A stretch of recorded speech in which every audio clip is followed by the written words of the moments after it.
کیا حجاب کرنا فرض ہے اور منہ ڈھانپنا بھی ضروری ہے؟ اگر ہے تو برائے مہربانی حجاب کا صحیح طریقہ بتا دیں۔ جی، چہرہ ڈھانپنا فرض ہے ایک مسلم عورت کے لیے۔ حجاب کے اوپر میری کئی ایک ویڈیوز ریکارڈڈ ہیں، میں نے تفصیل کے ساتھ ایک ایک حدیث شو کی ہے۔ پچھلے دنوں جو انڈیا کے اندر ایک حجاب والی عورت، وہ جو بچی تھی، جو ہندوؤں کے چند لوگ جو وہاں کے ایک سمجھ لیں 9 اسٹیٹ ایکٹر ہیں جس طرح یہاں پہ ہیں، ان کے احتجاج کے اندر گھس گئی تھی، اللہ اکبر بلند کیا تھا۔ میں نے کہا تھا یہ دلیری ہے، لیکن یہ ایسا نہیں کرنا چاہیے۔ اسلام نے اس چیز کی اجازت نہیں دی ہے کہ آپ دلیری میں اور جو ہے نا حکمت کے اندر اور بزدلی میں بڑا باریک سے ہی فرق ہوتا ہے، اور بیوقوفی کے اندر۔ تو بہرحال اس میں نے حجاب کے حوالے سے تفصیلی گفتگو کی تھی۔ اس سے پہلے بھی آپ حجاب لکھیں، انجینئر محمد علی مرزا لکھیں تو آپ کو پتہ چل جائے گا۔ قرآن میں سورۃ الاحزاب میں اور سورہ نور کے اندر حجاب سے متعلق آیات ہیں۔ سب سے بڑا حجاب تو ہے آنکھوں کا، کہ ایک مرد عورت کو جو نامحرم ہے نہیں دیکھ سکتا، اور ایک عورت مرد کو نہیں دیکھے گی۔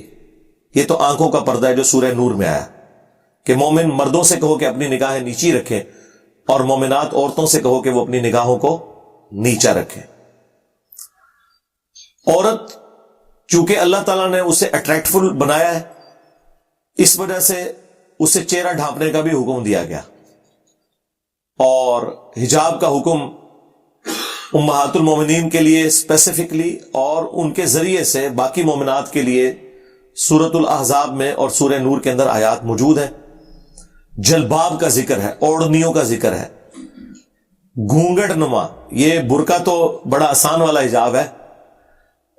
آپ آج بھی ہندوؤں کے کلچر میں دیکھیں، ان کے گاؤں کی عورتیں جو حجاب کرتی ہیں تو وہ بڑی چادر یوں آگے لٹکی بھی ہوتی ہے، جس میں صرف اتنا نظر آ رہا ہوتا ہے نیچے نیچے جتنا آپ نے چلنا ہے۔ اس کی نسبت دیکھیں تو یہ برقعے والا حجاب بڑا آسان ہے، جس کے اندر کم از کم آنکھیں تو کھلی ہوئی ہوتی ہیں اور آپ دور تک دیکھ سکتے ہیں۔ اور بخاری میں اور مسلم کے اندر جو حدیث افک ہے، جو سیدہ عائشہ سلام اللہ علیہا پر بدکاری کی تہمت لگائی تھی منافقین نے، اور کچھ سادہ لوگ صحابہ بھی اس میں شامل ہو گئے، حسان ابن ثابت بھی تھے جن میں سے، مستہ بھی تھے بدری صحابی، تو اس میں واضح الفاظ ہیں۔ سیدہ عائشہ جب اس سفر میں پیچھے رہ گئیں، وہ ہار گمنے کی وجہ سے، تو نبی علیہ السلام نے ایک صحابی کی ڈیوٹی لگائی ہوئی تھی کہ جو قافلے کے کوچ کرنے کے بعد دوبارہ سے اس علاقے میں آ کے دیکھتے تھے کہ کوئی سامان بھول تو نہیں کہ قافلے والے۔ تو حضرت عائشہ وہیں پہ بیٹھی رہی، انہیں پتا تھا کہ کوئی نہ کوئی آئے گا مجھے ڈھونڈنے کے لیے۔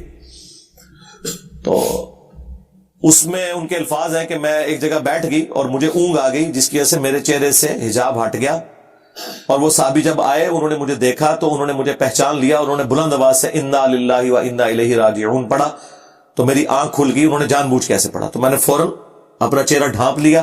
اور اما عائشہ کے الفاظ ہیں کہ انہوں نے مجھے اس لیے پہچان لیا کہ انہوں نے حجاب کی آیات نازل ہونے سے پہلے مجھے دیکھا ہوا تھا۔ تو اس کا کیا مطلب ہوا کہ حجاب کی آیات نازل ہونے کے بعد سیدہ عائشہ چہرے کا پردہ کرتی تھی۔ اب یہ حدیث جو بخاری مسلم دونوں میں موجود ہے، یہ ان لوگوں کے لیے زہر قاتل بن جاتی ہے جو چہرے کے حجاب کے قائل نہیں ہیں۔ تو ان کے پاس آخری حل یہ ہے کہ یہ سیدہ عائشہ کے لیے تھا، حالانکہ سورۃ الاحزاب میں سورہ نور میں تو صرف نبی علیہ السلام کی بیویوں کو نہیں بلکہ اہل ایمان کی عورتوں کو بھی حجاب کا حکم آیا۔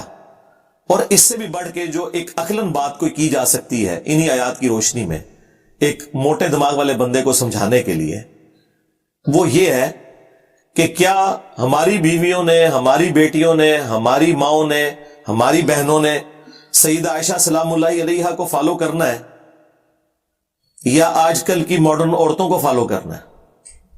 امہات المومنین ہی رول ماڈل ہے نا امت کے لیے۔ تو یہ اس قسم کے لیم ایکسکیوزز گھڑتے ہیں۔ باقی آپ حجاب پردہ لکھیں، میری کئی ایک ویڈیوز کھل جائیں گی۔ اگر کوئی شخص سچی توبہ کر لے تو قیامت والے دن جن گناہوں سے اس نے توبہ کی، کیا ان گناہوں کا حساب ہوگا؟ نہیں ہوگا یار۔ ہاں، اس طرح کا کبھی وہم بھی اپنے دماغ میں نہیں لے کے آنا۔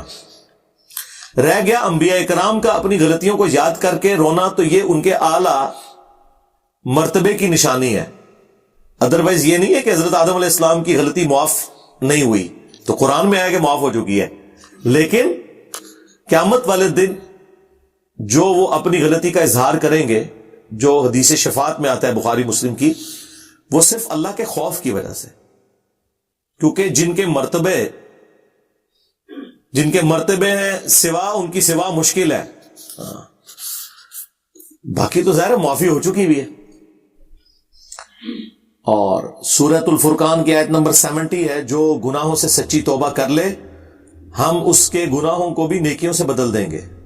اگر آپ نے سچی توبہ کی ہوئی ہے تو وہ گناہ آپ کے نیکیوں والے پڑھنے میں قیامت والے دن نظر آ رہے ہوں گے، اتنی نیکیاں بنا کے۔ اس سے زیادہ کیا رحمت کا ظہور ہو سکتا ہے؟ سبحان اللہ وبحمدہ عدد خلقہ ورضا نفسہ وزنۃ عرشہ ومداد کلماتہ۔ لیکن توبہ سچی ہو۔ یا ایھا الذین آمنوا توبوا الی اللہ توبۃ نصوحا، اے اہل ایمان اللہ کی طرف ایسی توبہ کرو جو توبۃ نصوحا، آگے کو نصیحت بن جائے۔ پاکستانی توبہ نہیں کہ میں ایک تسبیح روزانہ استغفار دی کڈنا وا، تو ایک نہیں 10 کڈ کرتوت جو تک تیرے ٹھیک نہیں ہوندے نا توبہ نہیں ہونی۔ توبہ کی ڈیفینیشن ہے، توبہ کہتے ہیں پلٹ کے آنے کو۔ اللہ بھی توبہ کرنے والا ہے اور انسان بھی توبہ کرنے والا ہے۔ انسان کی توبہ یہ ہے کہ وہ گناہ کر کے پلٹ آتا ہے اللہ کی طرف، اور اللہ کی توبہ یہ ہے کہ جب کوئی پلٹ آئے تو اللہ پھر جو غصے کا اظہار ہے اس سے پلٹ کے رحمت کے ساتھ اس کی طرف متوجہ ہوتا ہے۔ اسی لیے اللہ کا نام ہے هو التواب الرحیم۔ ہاں، ویسے ہم سمجھانے کے لیے کرتے ہیں نا توبہ قبول فرمانے والا، ویسے جو توبہ کا لفظی مطلب ہے وہ ہے رجوع لانا، پلٹ آنا۔ جب انسان پلٹتا ہے تو اللہ بھی پلٹ آتا ہے۔ توبہ کے اوپر میری کئی ایک ویڈیوز ریکارڈ ہے۔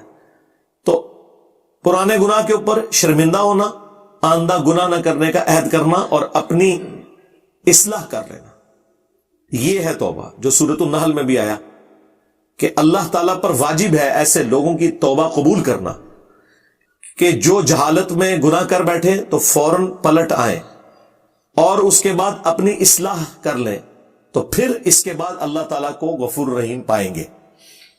پچھلے دنوں بھی گناہ کبیرہ اور توبہ کا بیان تفصیلی ویڈیو میری ریکارڈ ہو چکی ہے، وہ آپ دیکھیں، ایک ایک آیت اور ایک ایک حدیث میں نے ڈسپلے کروائی ہے۔